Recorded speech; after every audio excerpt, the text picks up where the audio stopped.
25 years after it was made, Grease is still the one that we want. Its high-octane mix of sex, no drugs and rock and roll has hooked generations. Tonight, we reunite the stars of the biggest ever hit musical to take them back to the carefree days and summer nights of the 1950s.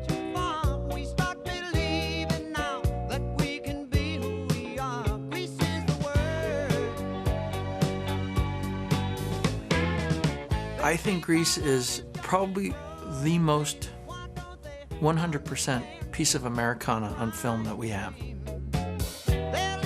I think that Grease captures the essence of America like no other film does.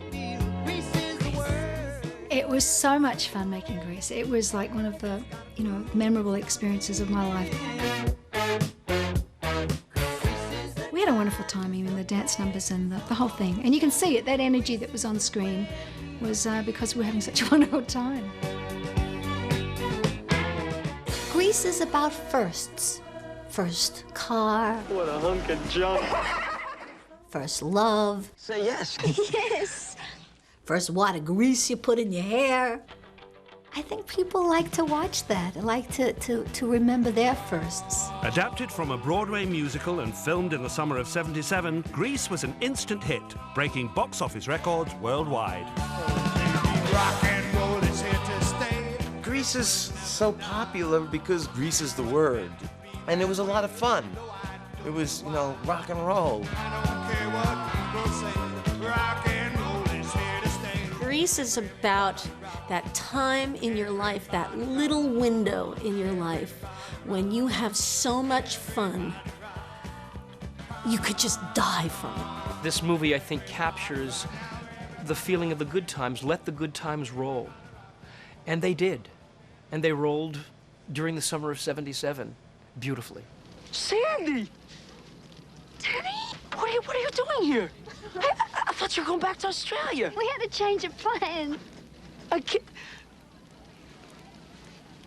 Well, that's cool, baby. I mean, you know how it is, rockin' and rollin' and whatnot. Danny? The storyline was pure Romeo and Juliet, but in cardies and crepe shoes, and the leader of the pack was too cool for school, Danny Zuko, played by John Travolta.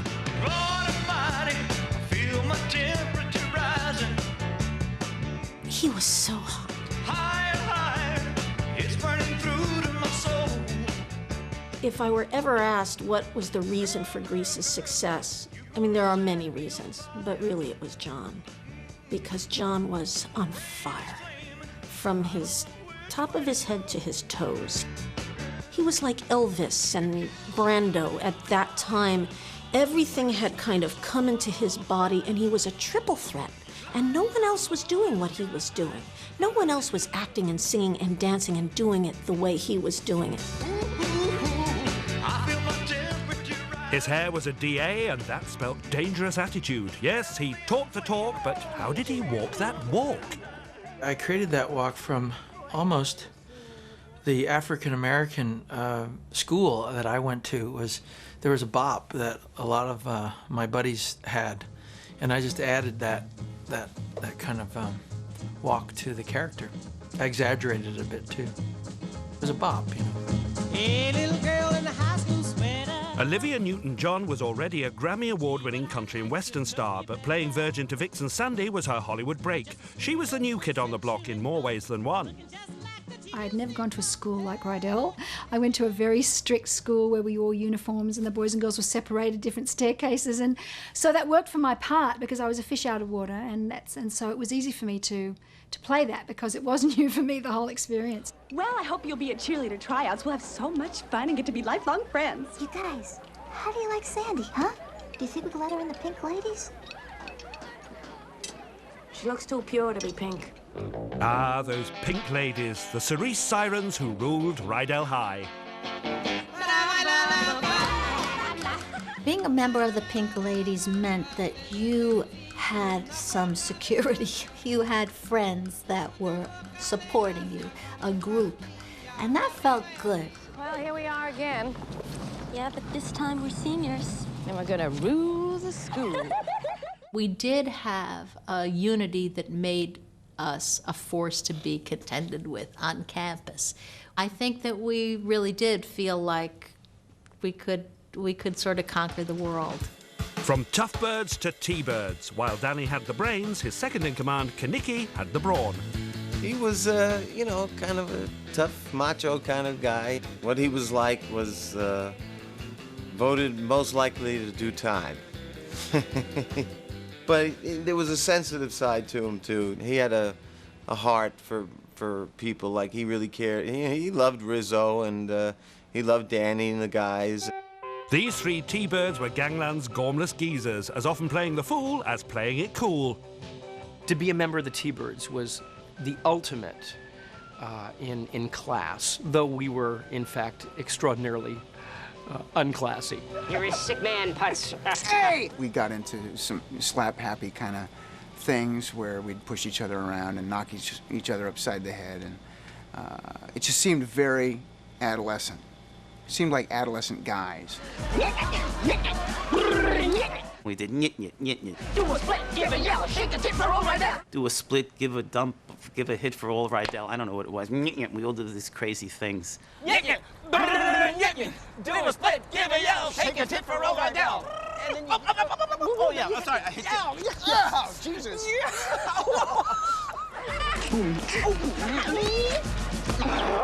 I would do things like...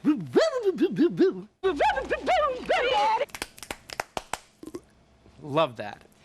The teenage Barry was Duty. I was pretty much playing myself. I was the clown at school. Up in the morning and out to school. A quarter of a century later, after the longest summer break in history, the boys go back to class at the real LA school where the movie was shot.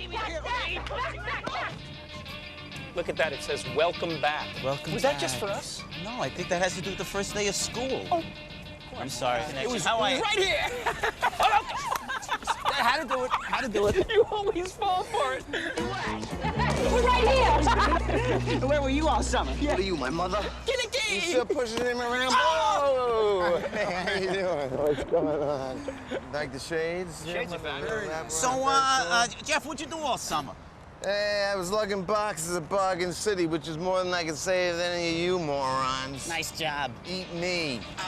The gang may have graduated, but they can't wait to explore their old haunts. That's where the girls did the lunch thing. Oh, we were on the bleachers. And now they've covered it up. Is this where they sat? Yeah, well, but it was moved over a little bit, It's been rearranged. What'd you do this summer, Sandy? Oh, I spent most of it at the beach. I met a boy there. This is just amazing. I haven't been back here since we shot. We used to jump around this. Used to Yeah, jump look across at the it. table. Now, I gotta take it slow. Hauled your cookies all the way to the beach for some guy? Well, he was sort of special. There ain't no such thing. Let's go to class. Go to class. Like the girls Like did. the girls. Ready? Just like the girls. Let me help you up here. Yeah, Here we go. okay. I'll be Marty. Okay, I'll be Jan. La-la-dee-da-da-dee-da. Summer loving had me a blast. Summer loving happened so fast. I met a girl crazy for me. Met a boy cute as can be. Filming Grease was one of the most fun experiences I've ever had, really, because it was just an amazing summer. Filming that was more like the fun you'd have in school. It was almost like the scenario itself, you know, it was like a summer fest of activities and musical numbers. Wella, Wella, Wella, Hot Summer Nights was one of the biggest hits of the 70s, riding high in the UK charts for nearly 5 months. The musical numbers and the camaraderie between everybody was apparent on screen. I mean, what you see is not fate. That's the energy that was happening. I have such great memories and of singing that, you know, was it love at first sight? While the girls dreamt of summer loving, the boys were finding it just a little too intimate. Having 15 men on this very small section of bleachers crowded into the space and all having to fit in the camera lens and so forth, it was a precision action. You can see me in the movie looking down at one point. I was too close to John. I was looking down. I didn't want to step on his feet. Everything else about that number I love doing, but that one step I always hated doing. Summer Nights had taken 5 days rehearsal, but back on those famous bleachers, the gang can't resist the temptation to strut their stuff. To your left. Okay. Go ahead, count it off, Kelly. 6, 7, 8.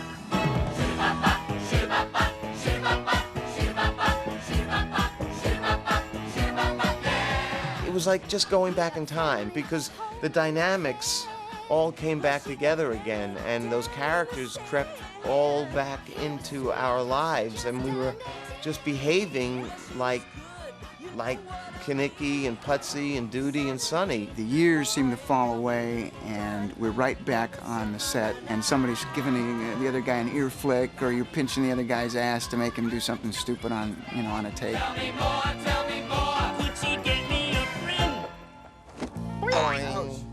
That's it. Yeah. That's it. That's it. Good old days. Good old days, you're right. I still don't know it. Summer dreams ripped at the seams, but the summer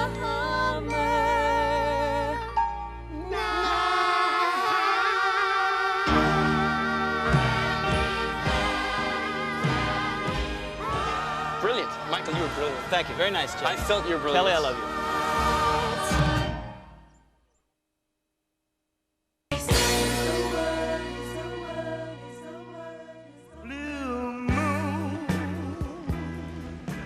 While Sandy and Danny's on-screen passion was heartwarming, it was the real life spark between John and Olivia that set tongues a-wagging. There was a lot of speculation about whether Olivia and John were actually doing it because there was so much chemistry between them that it was hard to imagine that they weren't. The dynamic between John and Olivia was electrifying. Just the look, the dark, swarthy Travolta, and the fair, gorgeous, blonde Olivia Newton-John made our jaws drop. Sandy! Oh, Sandy. John and Olivia were very, very attracted to each other, and in an innocent way. And they both had relationships on the outside of the film set, but they definitely had sparkles for each other. Yeah, I think John and I had an amazing chemistry, and we were very close, and we never dated really, but there was a great chemistry between us, and thank goodness, because it really worked for the role. I chose Olivia for the movie, so I think we were quite fond of each other, and I think that energy was real, you know, and was very honest. I could not imagine anyone in that part more than Olivia. She was perfect casting. She was the one that he wanted, ooh, ooh, ooh, but he nearly didn't get her. Olivia was set to turn down the hottest role in Hollywood, fearing she wouldn't pass as a teenage heartthrob. I mean, I was 28, 29 when I played the role, so to even mean playing like a 16, 17-year-old or 18-year-old who I was supposed to be, I was worried about that in the beginning, you know. I asked him if I could do a screen test to make sure that I thought I could pull it off, because I was a bit concerned. So John agreed, and we did a screen test, and then I watched it back, and I could see that we had chemistry, and that I looked okay, that I could pass for it, because we were all older, so it kind of worked out in the end. They may have been the oldest teenagers in town, but they were living life in the fast lane. Most of us were a little bit older, you know, than the teenagers we were playing. So this gave us the license to be as horny and as crazy and as, you know, flirtatious as we wanted to be as high school seniors. What's your name? Marty. Marty what? Maraschino. Lena, like and Sharon. I think that period of adolescence is very sexy because there are two things operating. One is I'm a good girl and I don't, and the other is I'm so bad and I might. One of the things that's fun about this movie is that we could act like we were wild and bad girls. Go ahead, try it. It won't kill you. Give her a hip parade.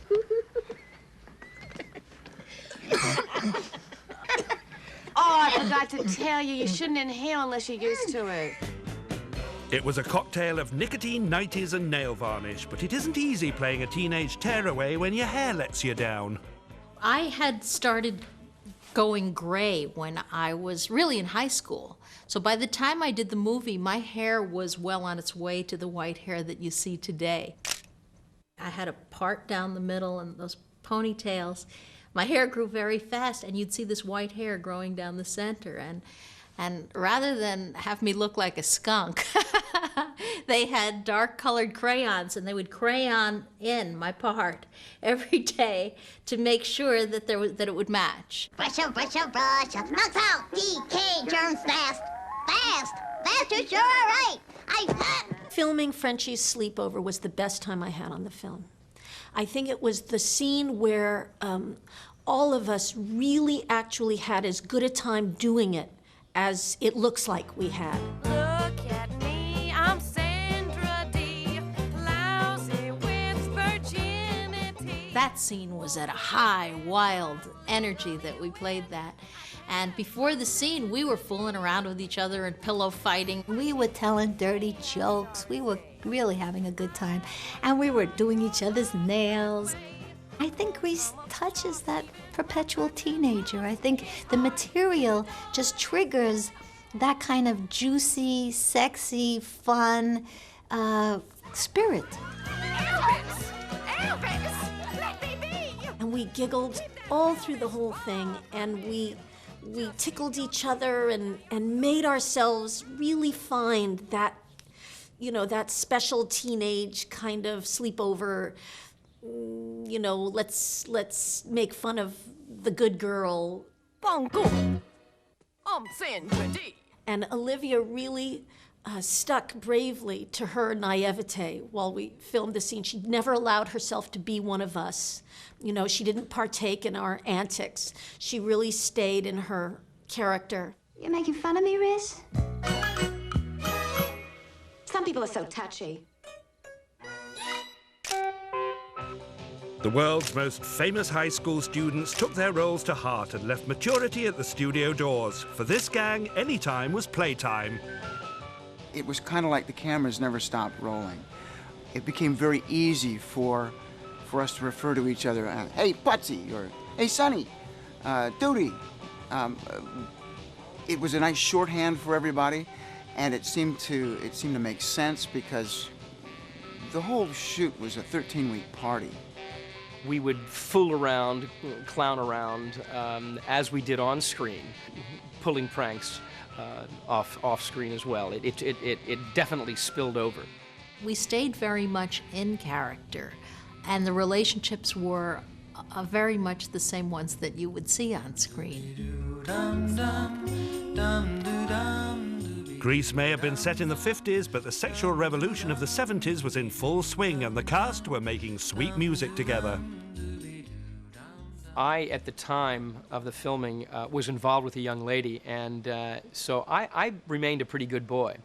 Everybody else seemed to be having a grand old time in their honey wagons, rocking back and forth. I couldn't wait to get to work every day, and I used to hang out a couple hours afterwards.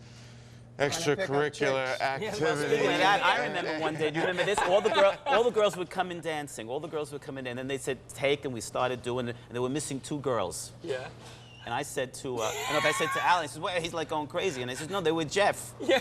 And his trailer was rocking. They went to, and they're doing the dance out here, and they stopped it, and then they go to Jeff's trailer, knock at the door, and Jeff's in there with 2 of the girls. You know, they're just discussing things. You shake my nerves and you rattle my brain. Jeff Conaway certainly took his bad boy image to heart. He rocked and rolled his way through cast and crew.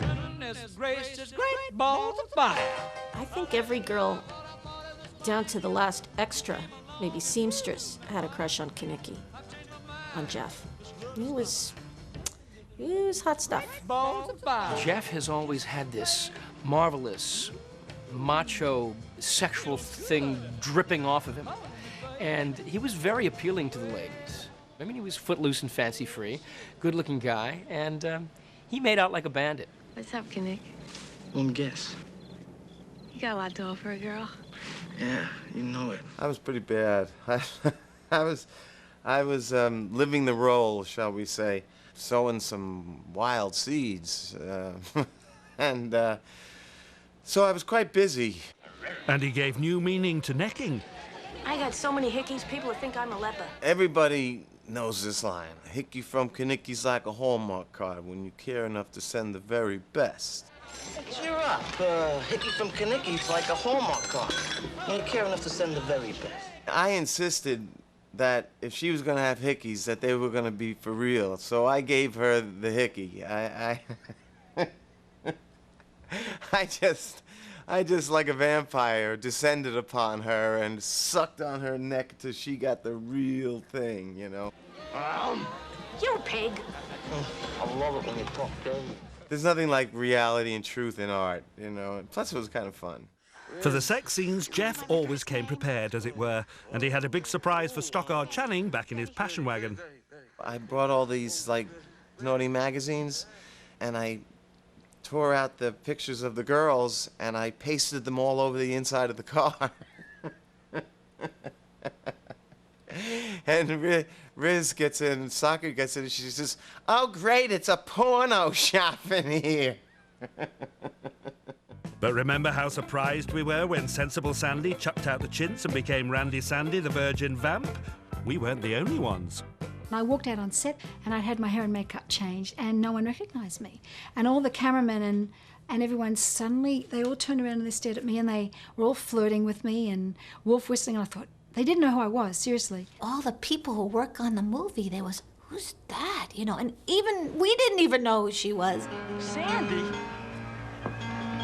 Tell me about it, Stud. It was one of those musical numbers that I couldn't wait to perform. So I was chomping at the bit to get going on it. When John saw her, I mean, we all got chills. They're multiplying. I got chills. They're multiplying. He was so turned on to her, and she was having so much fun playing this hot mama role, foxy lady. It's electrifying.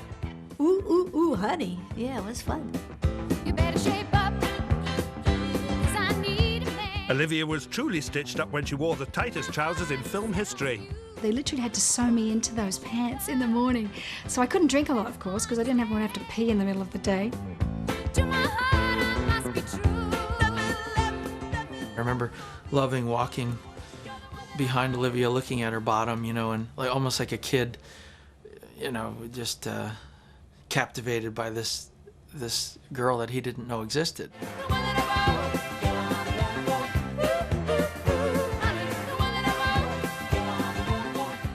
He sees her body for the first time and he's, you know, just dazzled by it, you know, this kind of thing. So I liked that. But which was the real her, posh or spicy? I think there's a little bit of me in both characters. Then to play the saucy side was a lot of fun and a place I hadn't really gone, particularly on screen. So I really enjoyed that. Being able to play those two different roles was really a challenge, but really a lot of fun for me. Feel your way. Wow! I better shape up, 'cause you need a man. I wasn't in that number, so I spent a lot of time in the trailer, if you know what I mean. I was just thankful that I wasn't wearing pants as tight. And coming up next, another one for the boys. Grease Lightning had them grooving in the garage, but backstage, sparks were flying. Step aside! Trying to get this thing into the park. Here we go. Yeah, you better move it. Step aside, move Sandy!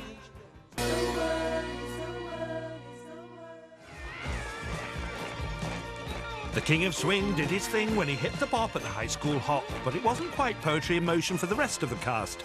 They were too hot to trot in this, the toughest scene to shoot. We were in a school gymnasium in the hottest part of the summer. Oh, I don't know, 102 degrees, right next to a pork plant. And there was no air conditioning. It's a very old high school, and because it had to look the 50s, you know, and they had the windows open. So besides being hot, and the air quality in downtown Los Angeles abysmal, and this pork wafting in, oh my God. We got into that room and instantly began sweating. And, you know, after half an hour of dancing around, and sometimes even just standing, you'd be drenched.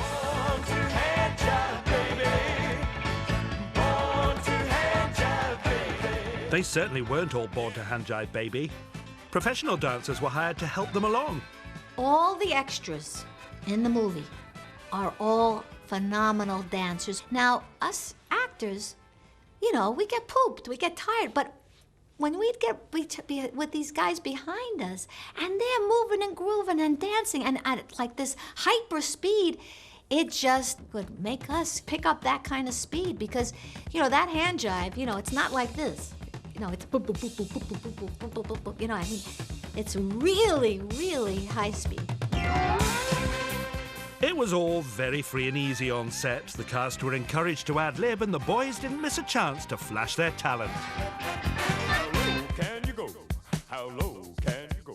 We came up with this idea to moon at the dance, the three of us, and take focus. So we come up with this bit, they put it in the movie, and we moon. But the director got his own back. You know, we didn't do one take. We didn't do 2 take, 3, 4, 5. We did like 10, 12 takes. Ooh, I wonder who that is on the right. You know, very, very attractive. Let's go to the hop. Sonny's mooning days are well and truly over. Pretty good. Good to see you. Very nice. Okay. He may have left Rydell High, but Michael Tucci's still in the classroom. Go. I'll be ready with these 2. Bop, bop, bop, bop. These days, he teaches performing arts at a boys' Catholic school. Punctuated by blows. Come on. Blows on the front desk. Someone will say in class, weren't you Sonny in Grease? And you go, yes, I did that film. And all of a sudden, the whole energy in the class changes. Wow, he was in Grease. Did you see that? Yeah, remember him? And they start trusting. And they identify with me as a teenager rather than as a 50-year-old man plus teaching them. I did this show more than anybody else did. Back on the lot, the years disappear as the young guns remember their favorite fantasy song. But this car could be systematic. It's go. No, it isn't. That's if they can remember their moves. Traumatic. What is wrong with you people? I can't take the stress at 50. Well, I could be greased lightning. 5, 6, 7, and... Get some overhead lifters and 4-barrel quads, oh yeah. Keep talking, whoa, keep talking. But while the cameras were rolling, the tension was building as John Travolta stepped into the driving seat and stole Jeff's thunder. That was one of the upsetting things about doing the movie, is that I didn't get to sing the song. It's Kinnicky's car. Kinnicky really should sing the song about his car, and John wanted to sing it, and everybody worked on him and said, but it's Kinnicky's car, you know, it doesn't make any sense, you know, and he wanted to sing it, and God bless him, he got to, and he did a good job. I always said, if Kinnicky had to go to the bathroom in that movie, Danny would have done it for him.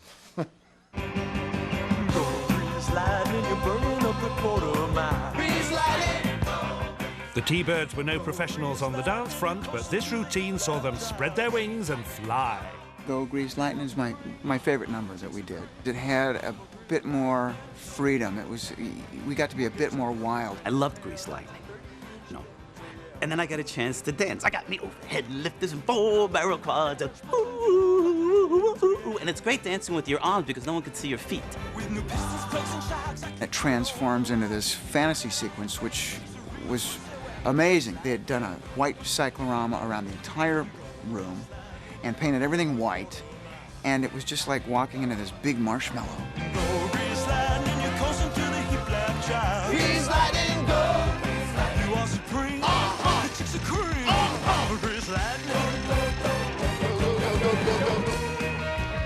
And we had trampolines hidden in, you know, strategic places so guys could bounce, you know, 15 feet in the air and do all those kind of tricks, you know, on and off the car and laying on the ground and spinning and whirling and, you know, kind of testosterone-laden number. Grease lightning, you're coasting to the hip lap child. You are supreme. The chicks are cream. For grease lightning, lightning, lightning.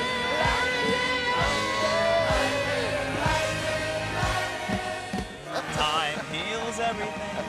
That's the way we did it. That's why we got paid the big bucks. That's right. That's why we were still collecting unemployment insurance. So you guys think you got a winner there, huh? That's right. Yeah, well, it takes more than a coat of paint to make it at Thunder Road. Oh, yeah? Racing against their rivals, the Scorpions, was a dirty business, but nothing compared to the risks of filming down on the murky LA riverbed. The water there is extraordinarily contaminated, and we were told to be very careful. I was whining and complaining. I said, I'm not going in that water. I'm not going in. I said, you're going to get sick. Stay out of that water. You're going to get sick. And nobody listened to me. Our director, Randall Kleiser, had shorts on that day and had a little cut on his calf, as I recall. He ran through that water, and the following day, the entire day's shoot was canceled because Randall had come down with an infection and a very high temperature, high fever. A lot of money was wasted that day because we couldn't shoot. From that point on, we were told that we had to wear cellophane on our feet so the water wouldn't permeate our shoes and our socks to contaminate us in any way.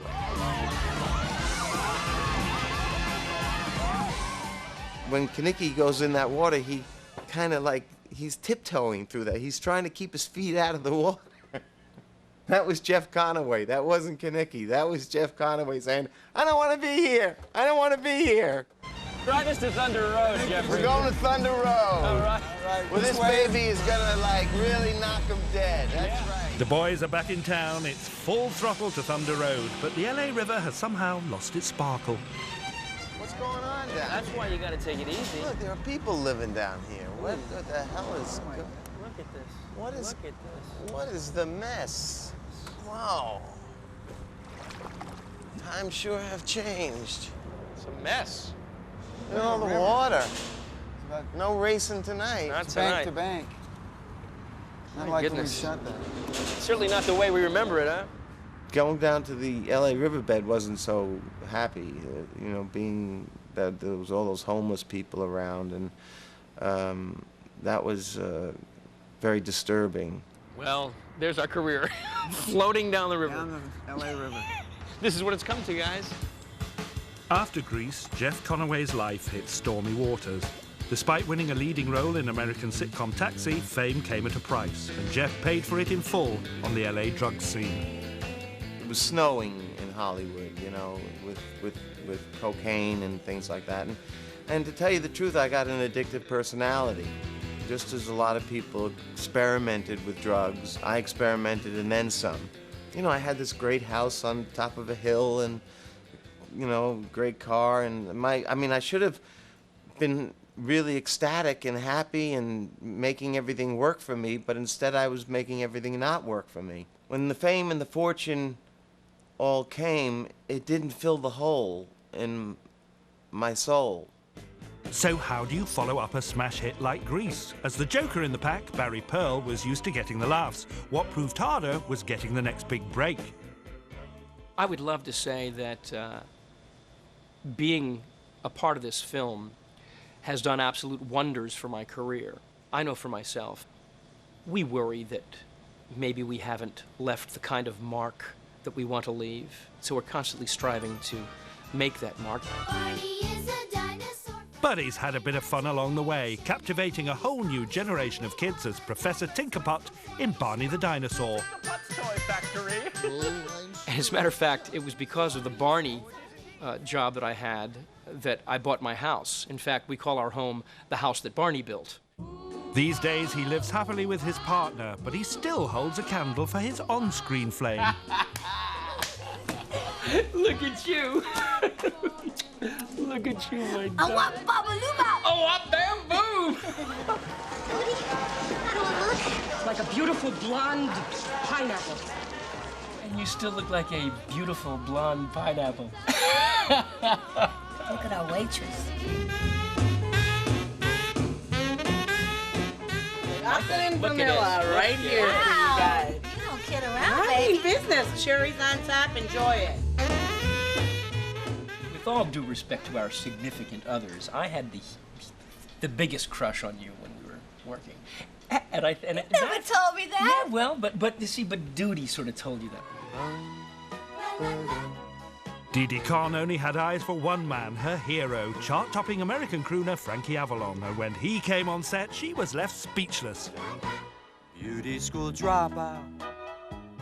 I hadn't met Frankie Avalon. He didn't come to rehearsals.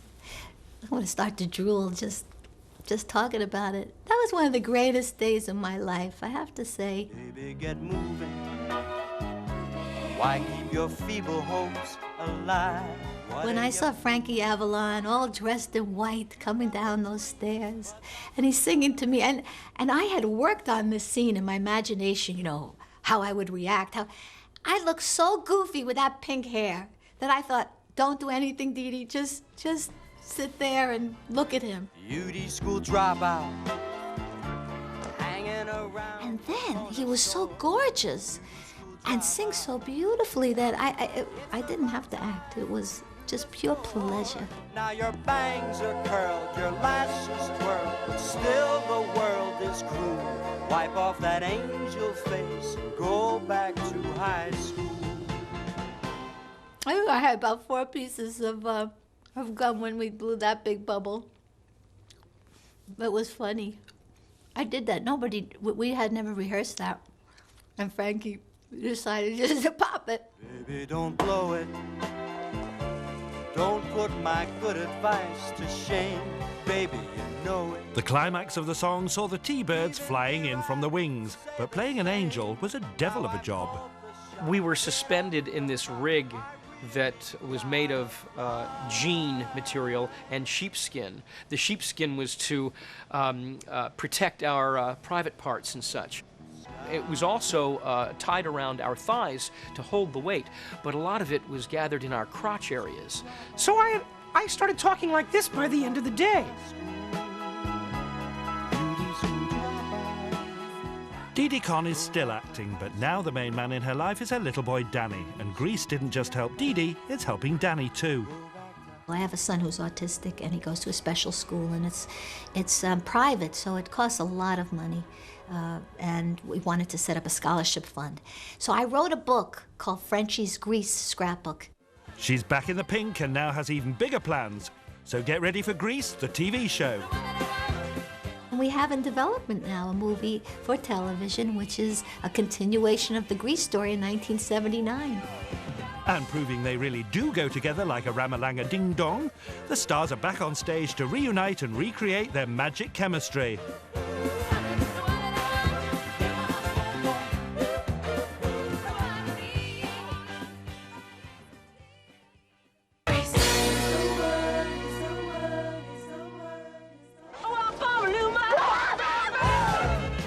It's a great song, the last song. We go together, like a Ramalama Kadinga Kadinga Dong. We go together like Ramalama Kadinga Dong. After 12 weeks of high school shenanigans, it was home time. John Travolta and Olivia Newton-John will be catapulted into the Hollywood A-list. But for others, the party was nearly over. Whoa, yeah! I knew that the shoot was coming to an end. And it was rather emotional. I mean, you still stayed in character, but this chapter of this experience was coming to a close. And when you see us singing We Go Together, it was truly heartfelt. Even though it has turned out to be something that everybody responds to, we knew at the time that this was sort of our time and our moment in time. It was like coming to the end of your senior year in high school and knowing that, okay, well, have a good summer. Hope I see you. I want Bamaluma. I want bamboo. I want Bamaluma. I want bamboo. Putsy and Jan may be history, but Kelly and Jamie have stayed mates. Today, they've both brought their children along for the ride. Thunder Road, here we come, kids. Coming up. When do those spurs come out of the side? Oh, I know. That's what we need, the spikes. We have another big one. Family man Kelly Ward is still married to the girl he met while filming, and together they have 3 sons. It's been 15 years since he last rode the Hollywood roller coaster. He's given up acting for good. I got frustrated with going to auditions and really saying, you know, here, if you want me, take me. I felt a little bit like Oliver going, please, sir, I want some more. I didn't like the idea of pleading for work. Very much the kid at heart, he now lives out his fantasies in a cartoon world, writing for some of the biggest guys in the business. Jamie Donnelly has also chosen a career on the other side of the camera. Here we go, rehearsal's up. She spends her life helping the next generation of wannabes make it on American TV. I'm an acting coach now, and now I have the wonderful privilege of helping mostly young people achieve their dreams and hoping that I can help them to have the kind of wonderful experience that I've had in my life. And that's an experience that can never be forgotten. The movie only cost $6 million to make, but thanks to Grease Mania has earned more than $400 million. All right, hold on.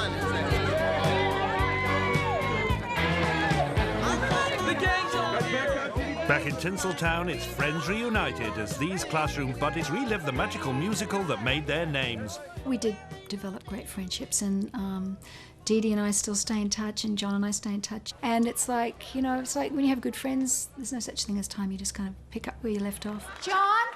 If you're out there, I need you for this song. Now older, they're closer to having bus passes than student passes. But have the world's most famous high school sweethearts still got that electricity?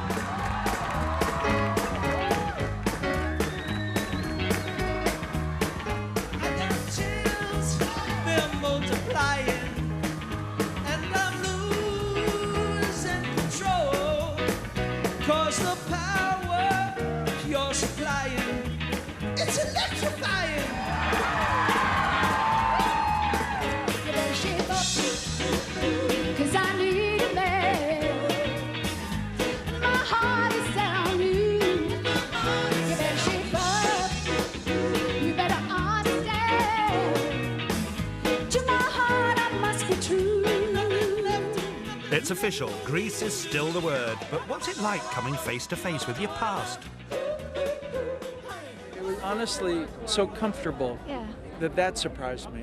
How easy it was to see everybody, and how my heart kind of felt good. Yeah, it was lovely. Yeah. Reunion. It was perfect.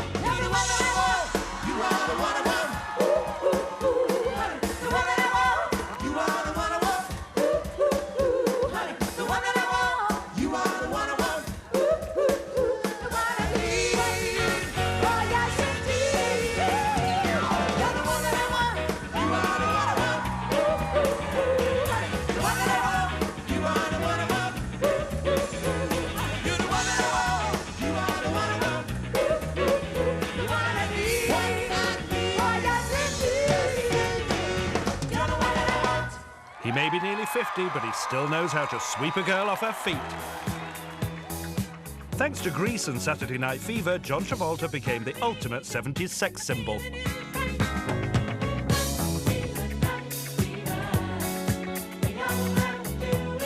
His appeal stayed alive until the mid-80s, when he was crowded off the dance floor. But in the 90s, he came back with a vengeance. Playing hardman Vincent Vega in Tarantino's Pulp Fiction earned him an Oscar nomination and proved he'd lost none of his moves. You know what they call a quarter pounder with cheese in Paris? What do they call it? They call it Royale with cheese. Good afternoon, ladies and gentlemen. This is your captain speaking. Come fly with me, let's fly. And he's spread his wings a little further still.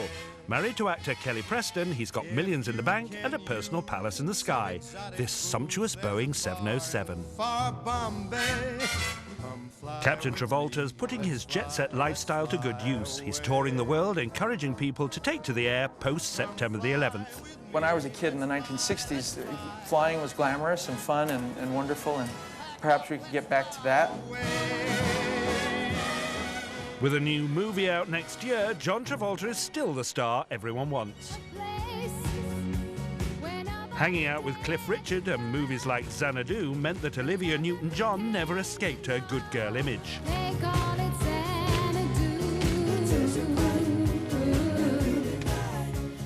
But it wasn't all paradise. The 90s brought a battle with breast cancer and a public divorce. Olivia's now returned to her first love, singing.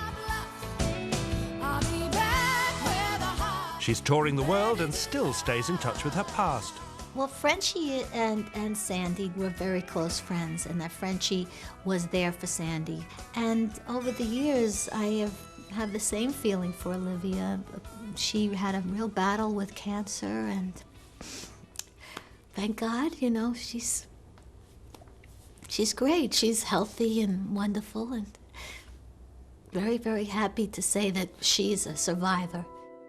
There are worse things I could do than go with a boy or two. Stockard Channing went from Queen of the Pink Ladies to the First Lady in the multi-award-winning American TV series The West Wing. You know, one of the things that happens when I stay away too long is that you forget that you don't have the power to fix everything.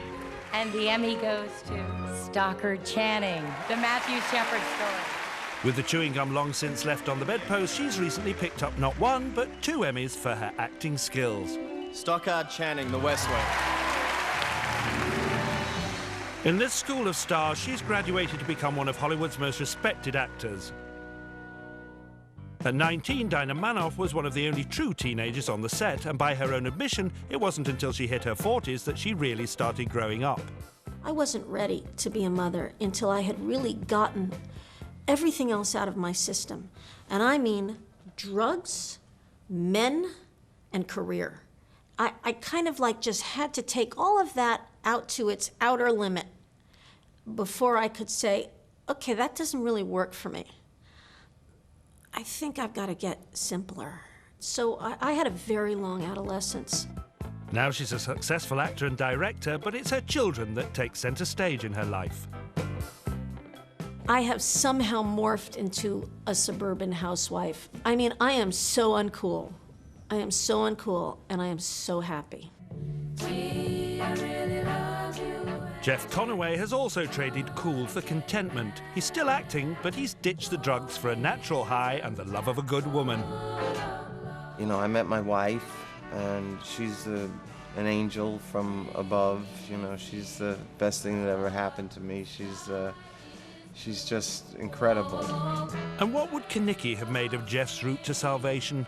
The bad boy who was once an altar boy has now returned to God. It gave me something to hold on to and to believe in, and it filled me up. It filled that hole, you know? It made things make sense to me. Christ is my Savior, and I'm proud to say that. We'll leave you with one final reunion from those T-Birds and Pink Ladies. Those summer days of '77 may be long gone, but those summer nights live on forever. Grease is a party that's gone on for over 20 years now, and it's great to be part of the life of that party. No matter where we live or how far apart we are, I think we all feel that in our hearts, that we'll always be together. Summer dreams ripped at the seams. It's really a fantastic thing, and I feel very privileged to be a part of something that's become kind of a classic. But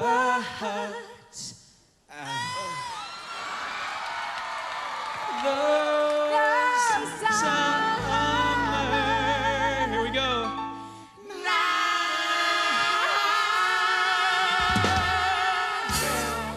I'm so proud of the success of Grease. Well, I mean, obviously it's the biggest musical in history, but more than that, more importantly than that, it continues to entertain every generation that it inhabits their home. You know, I find that amazing.